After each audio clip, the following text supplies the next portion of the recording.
একটি গণতান্ত্রিক রাষ্ট্রে আন্দোলন করা আপনার গণতান্ত্রিক অধিকার। তবে এই আন্দোলন করতে গিয়ে আরেকজনের গণতান্ত্রিক অধিকার ক্ষুণ্ণ করা কি সেটা আপনাকে রাষ্ট্র দিয়েছে? তা নিশ্চয়ই নয়। আপনাকে অবশ্যই মনে রাখতে হবে আপনার আন্দোলনের কারণে অন্য কারো নাগরিক অধিকার যাতে ক্ষুণ্ণ না হয়। কারণ আপনার আন্দোলন করা যেমন একটি গণতান্ত্রিক অধিকার, আবার এই গণতান্ত্রিক আন্দোলন করে আপনার অধিকার আদায় করার জন্য যদি আপনি আরেকজনের গণতান্ত্রিক অধিকার হরণ করেন, তবে সেটা কোনোভাবেই গণতান্ত্রিক হচ্ছে না। কারণ আরেকজনের অধিকার ক্ষুণ্ণ করে আপনার অধিকার আদায় করাটা কোনোভাবেই সমুচিত নয় এবং সেটা কোনোভাবেই গণতান্ত্রিক নয়। কারণ আপনি যখন ভাবছেন আপনার অধিকারের কথা, অন্যেরাও কিন্তু ভাবছে অন্যদের অধিকারের কথা।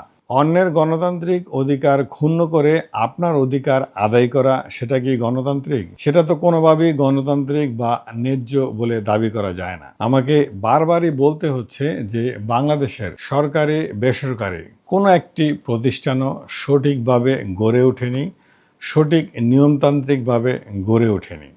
প্রত্যেক সেক্টরই আছে অনিয়ম, প্রত্যেক সেক্টরই আছে দুঃশাসন, প্রত্যেক সেক্টরই আছে শোষণ।